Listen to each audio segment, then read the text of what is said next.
The David Pakman Show at davidpakman.com.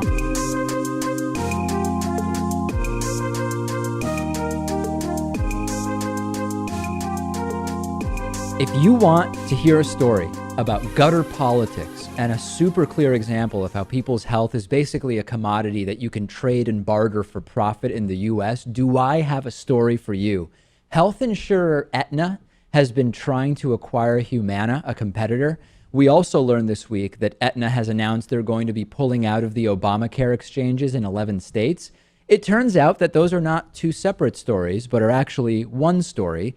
Huffington Post's Jonathan Cohn and Jeff Young got a copy of a letter from the CEO of Aetna, Mark Bertolini, to the Justice Department from last month, from July 5th. And the letter was written when the government was still deciding whether to oppose the merger of Aetna and Humana on the grounds that it would hurt consumers and reduce competition, which it obviously would. And the Bertolini letter was in answer to a request from the Justice Department for more information about how this would relate to or affect the Obamacare exchanges. The letter is a pretty direct threat. I'll put a piece of it up on the screen for you here. And it says, our analysis to date makes clear that if the deal were challenged or blocked, we would need to take immediate action to mitigate public exchange and Affordable Care Act small group losses. Specifically, if the DOJ sues to enjoin the transaction, meaning to stop the merger, we will immediately take action to reduce our 2017 exchange footprint. We currently plan, as part of our strategy following the acquisition, to expand from 15 states to 20 states. However, if we're in the midst of litigation over the Humana transaction, given the risks we describe above, we will not be able to expand the 5 additional states. In addition, we would also withdraw from at least 5 additional states, blah, blah, blah, blah, blah. A little more than 2 weeks later, July 21st, Justice Department says we are going to sue to block the Aetna-Humana deal and the other proposed merger between Anthem and Cigna. And now, this week, Aetna says we are going to scale back participation in those insurance exchanges. We are going to leave 11 states and over 500 counties. They are taking their ball and going home, Lewis. Yeah. I mean, what I like to ask people, should your health be for profit? Right. I mean, if you answer yes to that question, you are a twisted soul. And this is the reason we ended up with Obamacare instead of something great. Yeah. Is because we can't beat these companies. Right. Obamacare, as a reminder, for all the good things it does, it is a huge profit center. It is a boon for insurers. Humana and Cigna and Aetna, they've all had their stock prices go way up. Profits are up because the Affordable Care Act mandates that they get millions of new customers in this for-profit world. So yeah, it may be true that on paper they've figured out a way to say that, you know, the Affordable Care Act participation in the exchanges is actually not really a win for us or blah, blah, blah. But big picture, they are growing their risk pool. They are diversifying their risk. And this is a very good thing. And this is attempted extortion. You were talking here about an attempt to say, if you don't let us join together, in spite of the fact that clearly it would be bad for consumers, we are then going to pull out of the Obamacare exchanges, and the entire system is a sham. And of course, most people, if you're in our audience and you have Aetna insurance, more than likely it's through your employer, so you can't really do anything about it. I would suggest try to get together with your coworkers and lobby your employer to use somebody else to try to punish Aetna. But who? They're all terrible. They're all the same. Yeah, they're more or less all the same. Very, very disturbing. And it's legalized extortion. They have a system here, Jason, where there is nothing against the law about what they're doing here. But it's very clear that they're saying, if you don't play ball with us, we're not going to play ball with you. Yeah, that's exactly what I've heard they're doing. In areas where people aren't actually buying into plans, they're, taking the fines. What's happening is the insurance companies are just pulling out of the area because they're not making money there and are there other areas where, there are high risk people doing the same thing? When they actually do have to do payouts, they just bail out on people. No doubt about it. And that's also part of the, this is a whole other story as far as opting to take the fine instead of having the insurance, and sort of where that fine money goes, and then how it impacts the insurance company's decisions to stay or exit the market, as Jason is mentioning. Disgusting, depraved disaster. I don't know how else to say it. Hey, this story involving Ryan Lochte and other American Olympians in Rio in Brazil is really getting weird. We first reported that Ryan Lochte and some other swimmers were robbed in Rio. We then learned that it appears as though they actually made it up, or at least there is now the suspicion that they made the entire thing up. And a Brazilian judge actually ordered police to seize the passports of Lochte and some other Olympians, including gold medalist James Feigen, so that they could be questioned because the descriptions of the robbery now are not adding up. Supposedly, it took place in the early hours of Sunday morning, and it included some other Olympians, including Gunnar Bentz and Jack Conger. The Brazilian police stopped at least 2 Olympic swimmers from boarding a flight home just a couple of days ago to question them. But Ryan Lochte, for example, was already back in the United States. Passports were seized. Inconsistencies in the stories. They've asked the taxi driver that supposedly was involved in the evening to come forward, but the taxi driver hasn't. Some people say that's because there is no such taxi driver. Others are saying that it's because the taxi driver doesn't want to get involved because they just don't want to get involved. They want nothing to do with this thing whatsoever. This is just a very, very strange story, and there's speculation as to what may have happened here.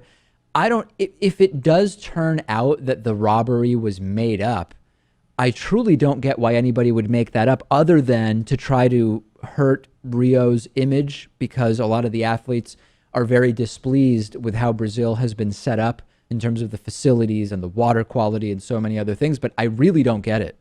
Yeah, I don't get it either. I could see them, Brazil and the authorities being very upset with the story being made up because they're so concerned about their image. Yeah. But there is so much to criticize, and they've failed in so many ways this entire Olympics that there's really nothing to salvage in terms of their image. And I just don't get why they would really care if this story was made up when countless tourists will tell you the exact same story. Well, it does get more attention, right, when it's Ryan Lochte who got robbed than it's when when it's 1,000 tourists, because as we know, 1 million people being victimized is a statistic. One person being victimized is a tragedy, or whatever the case may be. Any thoughts on the inconsistencies of the stories? Kind of in Lewis's point, I think this was potentially, or one story that I heard was that this was a chance for them to kind of get out of going on a night of partying and then coming home and not, being on time for practice the next day or something like that. And just an easy way to scapegoat Brazil and get out of it when, who's greater at this point, Lochte or Brazil? Probably in most people's mind, Lochte. So you're saying sort of a way to cover a night of drinking that may have been actually what precipitated whatever took place the next day in terms of them being late. Maybe that this was a cover for that. It's also possible that the stories are different from each of the individuals because they were drinking. I mean, is that we're just completely speculating here? Yeah, I mean, I'm sure that's definitely playing into why no one is on the same page here. If you have any thoughts as to what the hell is going on, as Donald Trump likes to say, please let me know. I'm on Twitter at @dpacman. The David Pakman Show at davidpakman.com.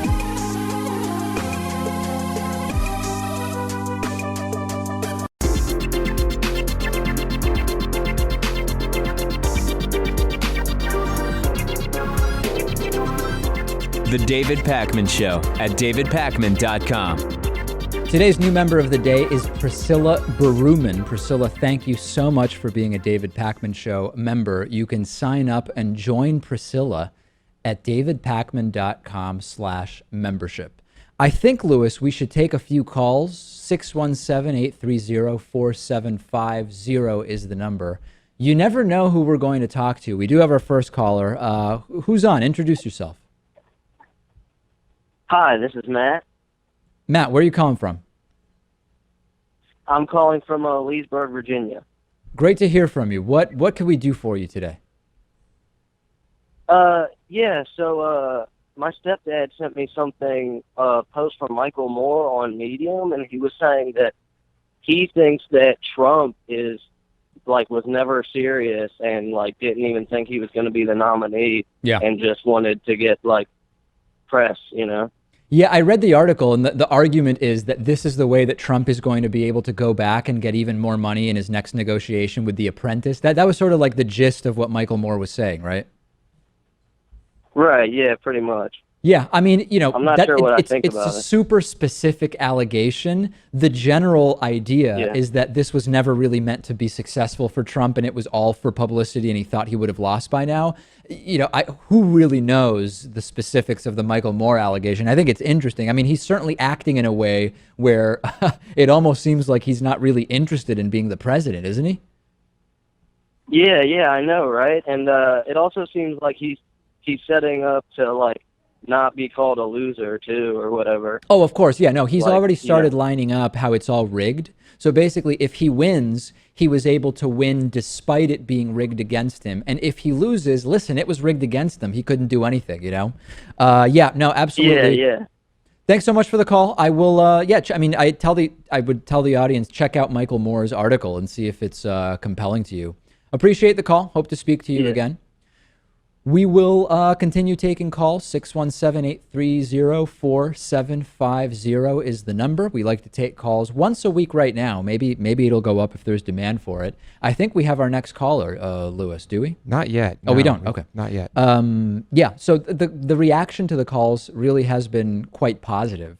We've had a couple duds so far, but for the most part, the calls have been good. And my instinct is that this next caller that's joining me now is going to be one of the best callers yet. Who's on the phone with me now? Hi, David. It's Derek. I got a question for you. Okay. So, you know how a lot of the right likes to say that Trump is like this anti-politically correct crusader or whatever? Yeah. Well, did you know that he sued Bill Maher for making fun of him? I remember reading something about the story. How long ago was that? I think it was when he was getting brought up on the birther things. So Bill Maher said that Donald Trump has to prove that he isn't the product of his mother pleasuring an orangutan or whatever. Yeah, really quite a wordsmith. I was just wondering what Bill you Maher. guys' take on that was. In other words, what's our take on Trump on the one hand saying that he is the anti-political correctness guy, but then he went after Bill Maher because, as you're saying, because he just didn't like the tone or tenor or was offended by something Bill Maher said. In other words, it's a double standard you're pointing out. And also the Onion, and he sends letters to people who say his hands are too small. Yeah. I mean, he's not to a mention he hell says he'll actually proactively as president make it easier to sue media outlets who publish negative stuff. I think two things. Yeah. Number one, this is completely authoritarian, right? The idea of making it easier to sue the press. That it's a completely authoritarian, strong-handed move. It's the likes of what we see in both right-wing and left-wing dictatorships, lack of freedom of the press and government intervention in free press, etc. That's number one. The bigger question, though, that you're getting to is a good one, which is Donald Trump seems to do a lot of the opposite of what he says. So it's a lot of do as I say, not as I do. And this applies to so many areas of his campaign, and you're pointing out one of them. So, yeah, I mean, it's a total hypocritical double standard, but it surprises me absolutely not at all. Yeah. I know you guys got to let me go. I just wanted to say really quick that I've been listening for close to 4 years, and I'm going to really miss Lewis. So peace out, dude. Oh, well, thank you. Nice to hear. The Lewis Farewell Tour is in full effect, and you are the first guest on that farewell tour. Thank you so much for the call. I appreciate it. Yeah, no problem, guys. Yeah. All right.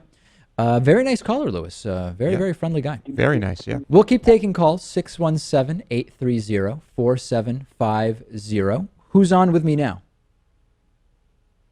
This is Buck from Detroit. All right. You said this is Bob from Detroit? Buck. B-U-C-K. Buck. Yeah. Buck. Okay. What's your question, David. Buck? Buck. Like David. B-U-C-K. David. Okay, I got it. Yeah. David, Lewis, Rachel, and Jason. I wanted to ask, when do I call in if I wanted to call in? Like, I didn't know if it was Thursday or Wednesday, or do I wait for you to upload a video? And my other question is, what's Lewis doing next? Because is this the end of Lewis as we know it? And lastly, can you bring in a durian fruit for the last David Pakman Show episode? Can we bring a what? I'm having a hard time. A durian A fruit. durian fruit. I see. I'm having a heck of a time hearing Buck. I'll tell you. First of all, let me answer a few of these questions. Please. So it's always Wednesday at 1:15 p.m. Eastern Time. to make phone calls in. Okay. And at first we started on Thursday. We changed that, so it should be consistent from here on out. I believe so. For the foreseeable future. Number two, I have no idea what I'm going to do next, and I don't really have a plan, and I kind of like that I don't have a plan, but I'm just going to be just a wandering soul for a little while, I suppose. But to the question asked by Buck, this is he asked, is this the end of Lewis as we know it? I mean, you're going to continue to exist in the universe. Right. Yeah. I will exist. Oh, yeah. In whatever vessel I'm currently in right now. Yep. But we don't have any plans for me to be part of the show, although I'd imagine once in a while Dave might want to use me as some type of interview guest. Right. And as far as the durian fruit, I think it would be interesting. We have a few things planned for Lewis's last week, but we didn't think about bringing in a durian fruit, but it's an idea. You know what? There's this Asian market right near me, and they sell whole durians. Yeah. And maybe we should do that. It's an idea. I like your thinking, Buck. We're going to research. We'll begin to research the possibilities. Thank you. Well, in certain countries, there's warning signs because it's really, really, really pungent. Yeah. No, that's in what I've read on the hotels internet and about it. whatnot. Well, Lord knows others it'd be around perfect here for have the stunk last up our day. studio enough a few times that we can return the favor. All right. Thanks very much for the call, Buck. We will report back about what we find. Thanks Yep, for thank taking you. my call. Enjoy the day. The number remains 617-830-4750. A lot of interesting calls so far. Who's joining me now? This is Josh from New Jersey. How are you, David? Good. What can we do for you today? Well, I have a question somewhat regarding Trump. I know you're probably sick of hearing about him, but this is something I've been thinking about a lot recently. Okay, before you ask it, so I Lewis, are think we able to turn up the volume in my headphones? So I don't want to miss a second of this question. Okay, go ahead. Okay, so I think at this point in Trump's campaign, pretty much any level-headed person can objectively agree he's acting pretty silly. Yeah. But my question is, I know people that, regardless of all this, still support him. Yeah. And, in the past, it's kind of like, you don't want to be that one guy who stops being friends with, a close friend because of their political beliefs. But I think that this dude, Trump, is something totally different because it's not really, a political belief per se. Yeah. It kind of goes deeper than that, you know what I mean? People take it way too far. Oh, yeah, no, And I you're was just bringing up a good point, wondering- and I've thought about this because, if somebody says to me, listen, I'm for Romney because just growing up, I was sort of like the pro-business, I really get Romney, and I'm not really extreme on social issues, but I'm also not like a big social issues person where I'm going to go out and lobby, so I'm going to vote Romney, but we can get along, and we're reasonable people and whatever. The extent to which Trump has been just showing himself to be so clueless and the entire thing is completely farcical in nature. I've said many times now that to vote for Trump, you must be some combination of ignorant, apathetic, mentally deficient, or a genuinely bad person. And I think it has never been more true of any candidate than with Trump. And no doubt, I mean, I know a few people, Lewis, who I found out are voting for Trump that I know personally. I haven't necessarily spoken with them about it. I can't take anything seriously. I mean, okay, I had some credibility gap if they said I'm voting Romney, but it's nothing compared to, I'm actually going to go and cast a vote for Trump. Yeah, it's I mean, a deep fundamental ideological difference between you and your friend, what it sounds like here. And, on a certain level, of course, the two of you are friends for a reason. You still connect in some way. And I still think you can put this aside if the two of you are aware that you should just never discuss politics with one another. Unless, though, let me throw out, I like what Lewis is saying. And with some of my friends, we just don't talk about politics because we know we disagree, but they're sort of reasonable disagreements. Do you feel like there's such an intellectual and ideological canyon between you and someone who would vote Trump that you just couldn't possibly even take seriously anything they say, whether it's regarding politics or not? Like, is it that serious in your mind? Well, here's the thing. It's confusing because, the friend that I'm talking about, he's pretty, liberal and open-minded in terms of, other things and other interests. And he researches politics, I guess. But I feel like he's one of those people that researches it only in terms of like one viewpoint. And Yeah, it's like, echo chamber, right? we don't really talk about it that much. But like with all this stupid stuff that Trump is just saying, it's kind of hard not to talk about it. You know what I mean? No, I get it. Yeah, well, that's tough. Let us know how it works out. I have a feeling that the Trump campaign will result in a lot of ended friendships and relationships. I can only imagine what a Trump presidency would result in. Thanks so much for the call. I know a lot of people in the audience probably struggling with pretty similar issues. Appreciate the call. Let's take a couple more if we have them, Lewis. We are taking calls at 617-830-4750. Who's on next with me? Hey, David. Hey, Lewis. This is Rich in Indiana. Rich in Indiana. What can we do for you today? I'm so sad to hear about Lewis wanting to go. Right. Having to go. I just offer from the wisdom of Douglas Adams. Remember to bring a towel, Lewis. And is that from Hitchhiker's Guide to the Galaxy? Yeah. And so long, and thanks for all the fish. I want to offer, please, as he goes. I was how to say, I used to be real heavy, and now I'm real thin. Ooh, okay. And I got real thin by addressing issues of my thyroid function, and I recognized that I wasn't getting cared for by conventional or practiced medical information, and I found stuff on my own, and it transformed my situation. And I was really cold, even when I was very heavy. And it turned out that a low-functioning thyroid had everything to do with my comfort and also my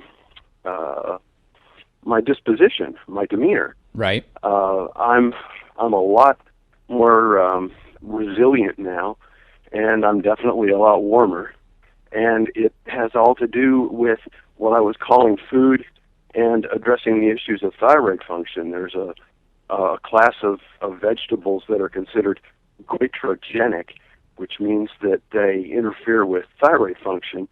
And I eat a lot of vegetables, but I was eating cruciferous and brassica because of the anti-cancer diet, and they turned out to be suppressive of my thyroid function. So look into this idea of difficult to digest or just plain old hard to digest vegetables, and make sure you choose the ones that don't interfere with thyroid function. All right. Well, I had never heard anything about this before. I never even considered my thyroid. I always just thought that I just wasn't built for the cold, but I will take that into consideration. Yeah, I think that you could improve or armor up against this idea of feeling the cold as hard as you do. Well, I can. It's a big deal. The cold thing. Yes, I can tell you that. Regardless of the temperature in Boston, I do not want to stay in Boston. I know that for sure. Yeah. All right, very good. Cold Thank you for the call. Appreciate it. Some interesting words of wisdom for Lewis there. All right. We are continuing to take your call, 617-830-4750.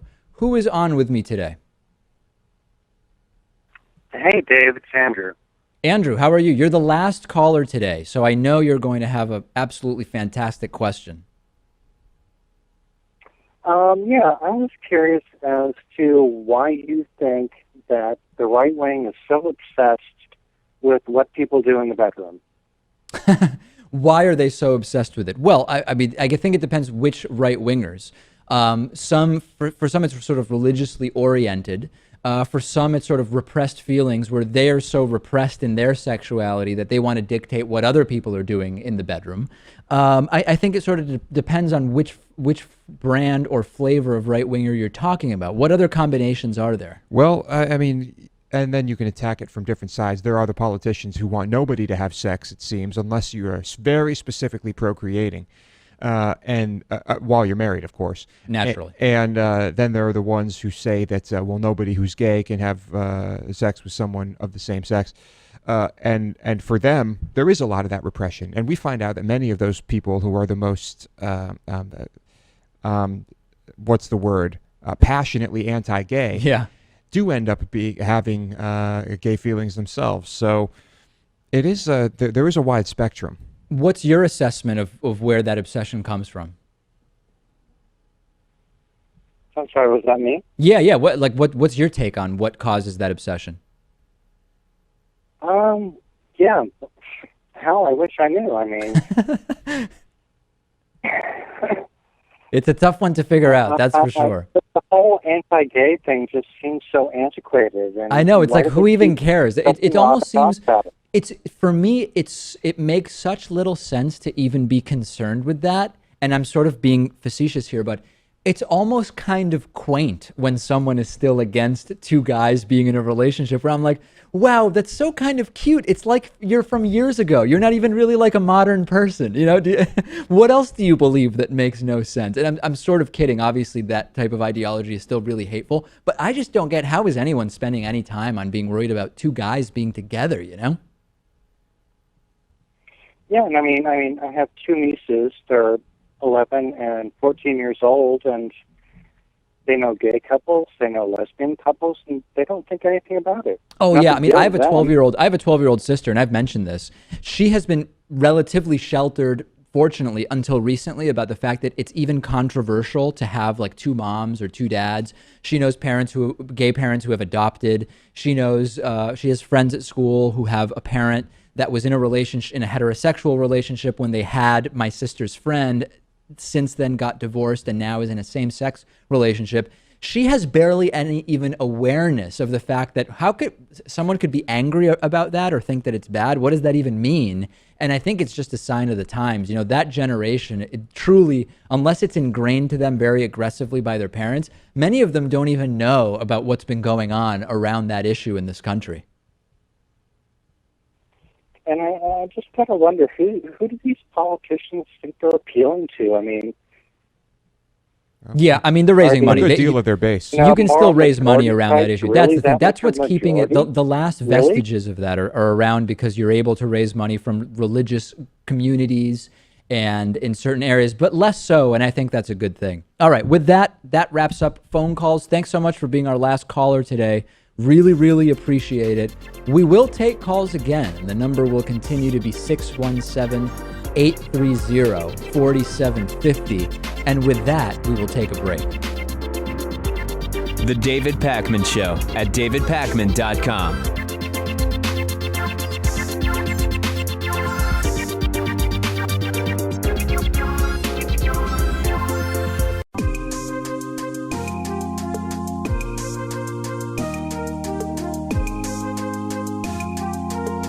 Welcome back to the David Pakman Show. For today's classic interview, we're going back to when I spoke to Janet Heimlich nearly 4 years ago. She's the author of a book about mistreating children based on religion. She told me about these horrible, horrible practices of child abuse in the name of religion. Since her interview, there's actually been quite a bit that has happened, including in Oregon, around this issue. And we're going to go back and listen to really the insane stories that she told us nearly 4 years ago.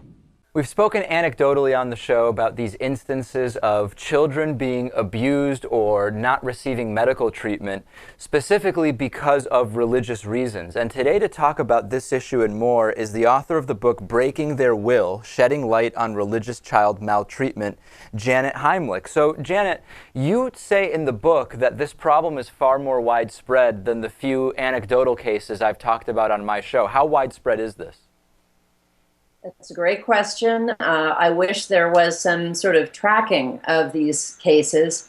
It's only been done with narrow studies, and we really don't have a good handle on numbers.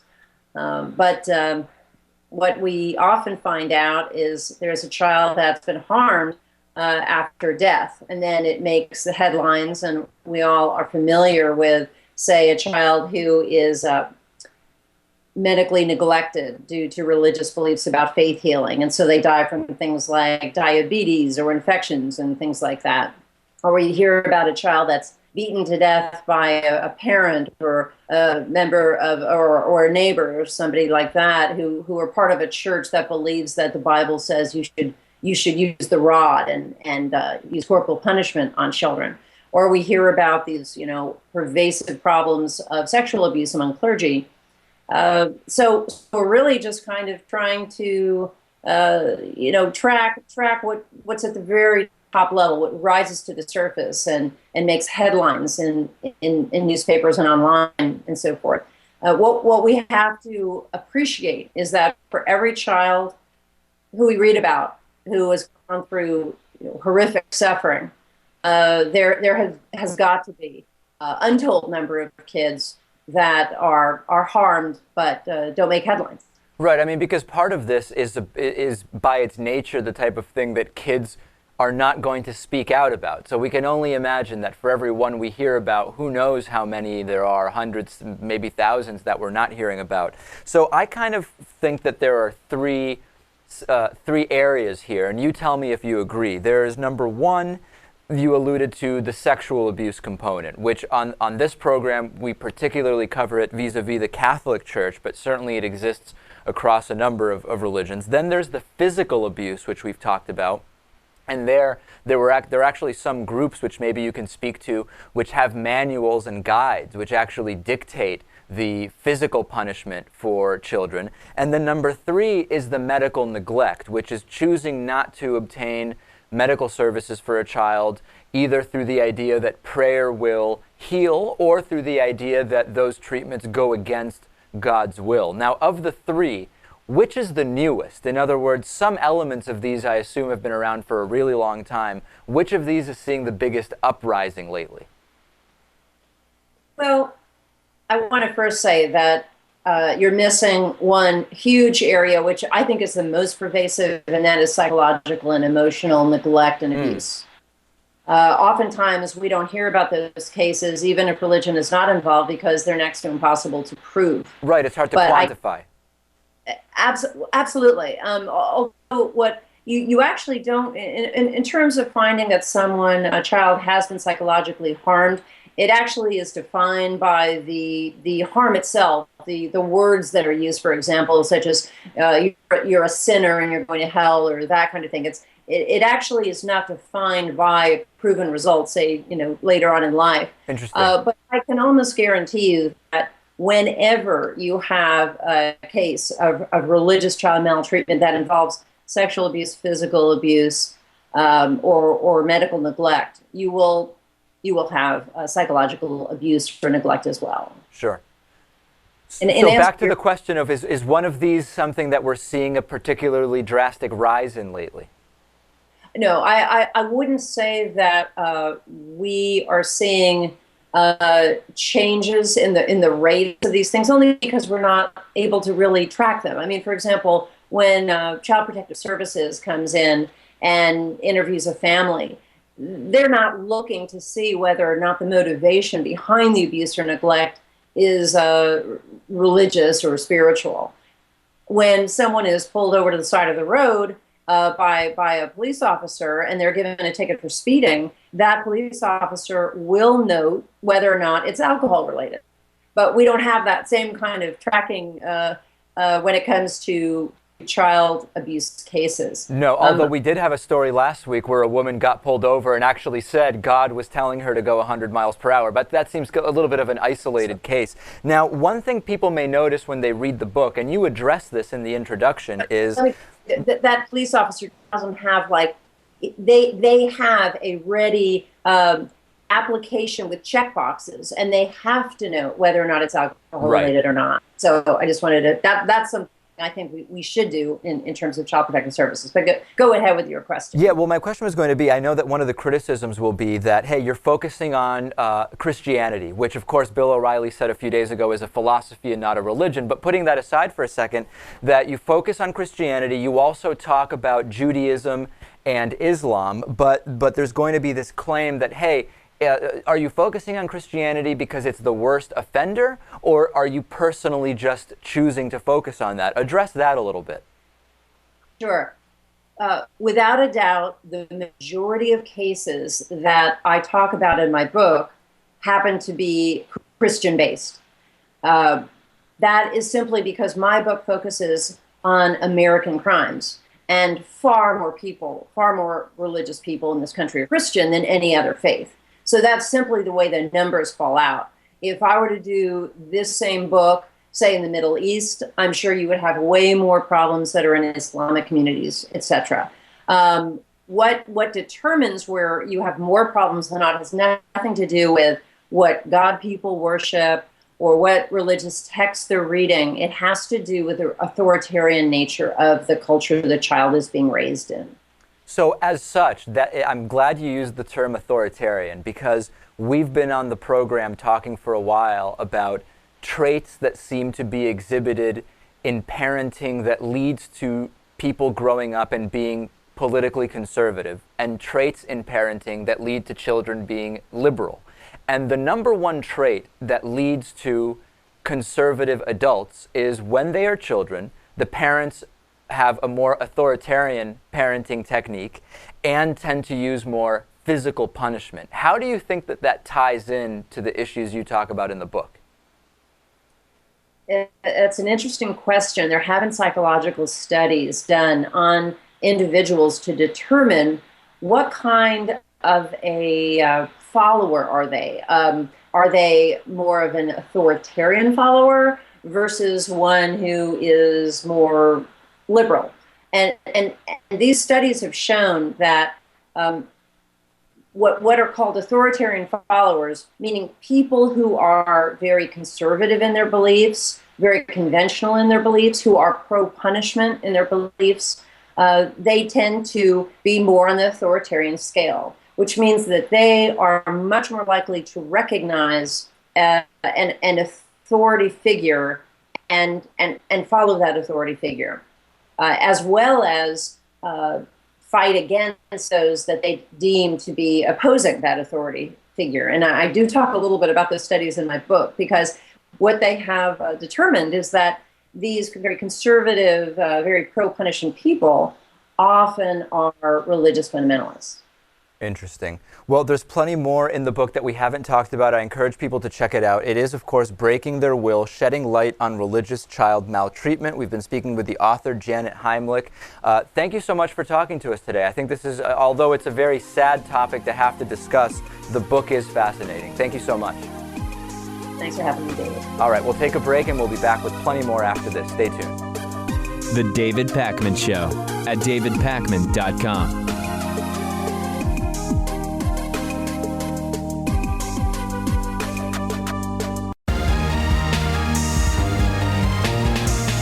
The David Pakman Show at davidpakman.com.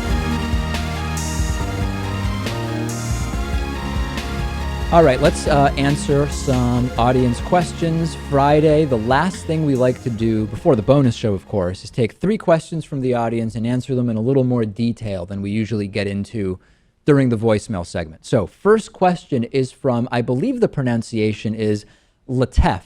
Have you ever thought about running for office in the future? Would you ever think about trying to run for office? This has come up not during audience questions, but sort of just in different segments. It has crossed my mind, and we recently spoke about on a bonus show earlier in the week, actually, the idea of trying to change the system from outside versus from inside, and many people think the most effective way to change it is from the inside. Others who feel that actually if the system gets you in power, you're way less likely to want to change it once you get into it. Not that long ago, I was actually approached about running for a state-level position, which had become available, and I was told, listen, you know, with the platform you have in media and the number of votes that would be required to win, you would probably be a shoo-in. And I evaluated it, and I would only have done it, a lot of these positions are sort of part-time in Massachusetts, where the legislative session doesn't go year-round or 7 days a week. I could have probably done the job while continuing to do the show, but I would not really have been able to campaign in the way that I probably should have to really do it in a serious manner, as I like to say. So I opted against it. But conceptually, I'm not against at some point looking into public office, although of course I could never be president because I was not born in the United States. But I sort of go back and forth over time about whether I could really have any impact, Well, don't forget, Obama wasn't born in the United States either, and he still became president. Amazing, yeah. But he planned it for 46 years leading up to being elected. I would only just start planning it now, He also somehow hired the best forgers in the world for his documents. Not good enough for Alex Jones to not figure out that it's a fake birth certificate, though. Nobody fools Alex Jones. Nobody. I don't think I could do it. Knowing what I know about the system and the people in it, I don't think I could handle it. I would probably end up murdering someone, and it just wouldn't be good for my health. It's much easier to get away with murder if you are a high-level elected official than if you're just some random dude. That is true, but still, it just seems way too stressful. My blood pressure would probably go through the roof. It just seems, as someone who, as maybe the only person who would want to change the system once you reach office. Yeah. Imagine that. It just seems way too stressful, and I want to help, but I don't think that it would be good for me. Jason, has it ever crossed your mind? Well, I was going to say, but think about the stressing you can do, and you could finally manage to live in winter New England again. No, not worth it. No, too risky. If you allow climate change to continue unfettered, eventually it'll be warm enough to suit you in New England. So I should be a Republican, is what you're saying, and just deny all of that. Well, some scientists say it's too late anyway. Would you run for office, Jason? I know environmental issues are a big thing for you. I think I'm in the same boat as Lewis here. I don't think it's worth the stress, the lifestyle. Granted, I could get away with murder and driving off a bridge with a girl in the car and swimming across the island sound, but probably not worth it. Listen, if that had happened to you, you also would have called your lawyer first and the police only the next day. Certainly. Like the late, great Ted Kennedy did that day. I am actually able to separate Ted Kennedy as a lawmaker from the incredibly sketchy and bizarre circumstances of the Chappaquiddick incident. I don't know if I can separate them, but he certainly did have as far as politicians go, he was one of the good ones, whatever that means. Yeah. All right. So yeah, I'd consider it at some point. Seems like Lewis wouldn't. Bryn wrote in saying, have ads ever convinced you to buy anything? All right. I want to dig into this. Most people I speak to about advertising say, I'm impervious to advertising. Ads have never convinced me to buy anything. And to that, I would say, the fact that you can't specifically identify items or services you've bought because of advertising, number one, doesn't disprove that advertising works. And number two, it's almost proof that it does, because when you don't, people make buying decisions all the time. Unless you literally buy nothing, you are making conscious decisions or unconscious decisions in some cases about which product or service to buy and which product or service not to buy. The fact that you don't think advertising has affected you, if you're sort of a normal person who lives in the world, means that advertising is really effective because you believe that those were completely your own decisions and they weren't influenced by either what you heard from ads or what you heard from friends based on what they heard from ads. So I believe that although I can't tell you specifically what I've purchased based on advertising, there's no doubt that advertising has an effect on me. It has an effect on you, right? But I can't say that I was directly influenced by an ad to purchase anything either. I have no idea, really. What I can tell you is that ads anger me. It doesn't matter what they are, where I'm seeing them. The only time I'm okay with any type of advertisement is if I find that it's really funny. Otherwise, I am angered and annoyed by any and every advertisement I see, and I'd like to think that because of that, I'm not directly influenced by ads to buy things. Jason, I think that sometimes it's easy for people to say, I see an infomercial for like the Stairmaster Clench, whatever new advertising, exercise product, and I'm just never going to buy it. I mean, that ad was not effective on me. And I think that sometimes people get mixed up by that and don't realize that all the time, even at the grocery store, in so many places, you're always making these decisions that have in some way been influenced by maybe not a specific ad, but these sort of general awareness campaigns where, because over time you're more aware of one product over another, when it's time for you to make a buying decision, you might feel like you're naturally going to it, but there's really nothing natural about it. You've been influenced by advertising. Yeah, to these people that say they've never been influenced by advertising, I would ask, so what do you blow your nose with? And I imagine they would say, Kleenex. I would, same thing. What do you clean your ears with? They'd probably say a Q-tip. And so those are brands. Exactly. Right. Yeah. And Band-Aid is another example. Yeah. We're talking about adhesive bandages, but it's become so part of the sort of lexicon that people now call them by the effective brand name, which is Band-Aid in that particular case. So I have a hard time believing that unless you are living a very unusually isolated type of life, you are being influenced by advertising, and the fact that you might not identify specific products is probably only supporting evidence of that. Last question today is from Sophia. Sophia said, hey, what conspiracy theories are you guys still surprised that some people really believe? The moon landing one is pretty high on my list, the idea that that was staged. That's one that comes to mind. Vaccines cause autism is one that has been so thoroughly debunked that one comes to mind. What about you? The Paul McCartney died thing is another one.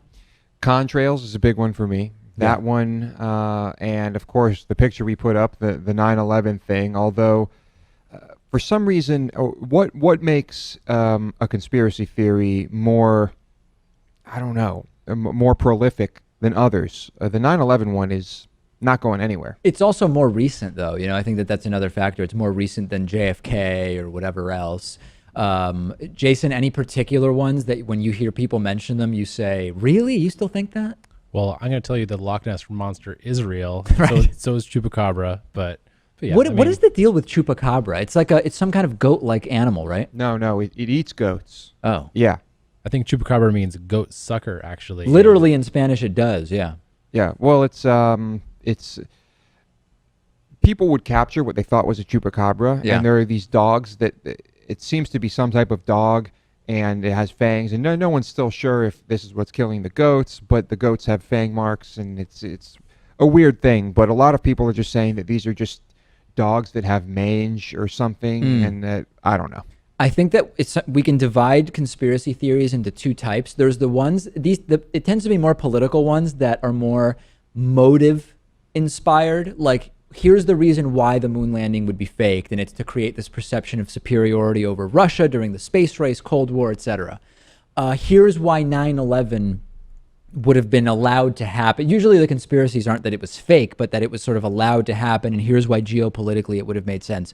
The Loch Ness Monster, Bigfoot, Chupacabra types, they're less based on motive, right? They're more based on stories where everybody's reports are similar. And this comes to, I've actually read about how anal probing became a common thing involved in the alien things. Like why, people say, I don't necessarily believe in alien abductions, but it's sort of weird that a lot of people are talking about being, Lewis really reacting to this, about being anally probed, and there must be something to that. I don't remember what the explanation was, but there's some reason why that became a theme, and you can actually trace it back to some particular, reason in the literature why that's a thing. Yeah, it's funny. The aliens can somehow teleport you up to their ship that came from another planet, but they still have to stick something up your butt to get readings. Yeah.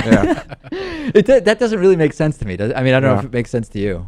I mean, I assume that most of them wake up the next morning and they just have a sore feeling in a certain area of their body. So, to them, it might make sense. Anything else we want to mention as far as conspiracy theories that still surprise you? No. I think that's all of them. One that sometimes people will mention casually to me and then we'll just sort of move on is stuff related to like Illuminati, Bilderberg, etc. And because, like the Bilderberg group exists and whatever, that's one that a lot of people feel like it's not really a conspiracy theory. It's just sort of hey, it's obvious that there is this uber powerful group that is actually controlling us, and the entire concept of Democrats and Republicans is controlled opposition to make it seem as though there's two factions that are warring, blah, blah, blah, blah, blah. And sometimes the most dangerous ones, or the ones that are more difficult to debunk, are the ones where they're based on an infrastructure that does have verifiably real pieces, but then the extent to which people believe it is what's sort of escalated. And those can be tougher to talk to people about. Yeah. Well, the Bilderberg Group is real. Yeah. And they have meetings every year. And the meetings are very private. And there's no media allowed. And then there are no cameras and all of that stuff. Yep. So it's easy to run with. All right. Send me your thoughts if we're missing any. What are your favorite conspiracy theories that you just can't understand how people still believe?